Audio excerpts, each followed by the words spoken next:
So for today's video mga ka-idol, so napunta karon diri no. So nagingon sa kuha.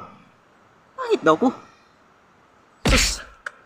Basig dinuod ba? Oh?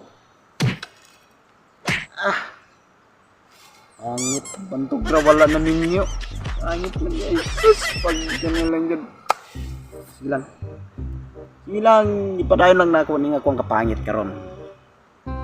Sa sunod magbasol gihapon mo na napangit ra gihapon ko. Magkita ra gihapon ka pun. Ngun man ka nga pangit ko. Mubawi na pud kog sunod nga pangit ko.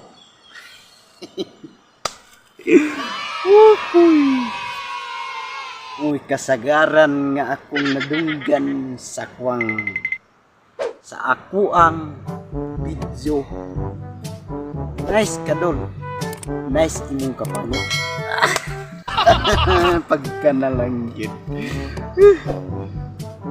Nagkatol man ang akuang kanani. Oh, saan ni gani pangalan na ni Kilay ba? Tungkol lagi sa kapangit. Nakaimutaan ba? Yes. Nya. Kinsa tong nag-ingon diya nga pangit ko. So, paki-comment lang sa comment section. Comment daw. Sige lang. Awaton lang yapon na ako nga pangit ko. Sa sunod, pangit gihapon. Dari lang diay kukutob. So, paki-support lang. Nagpangit ko.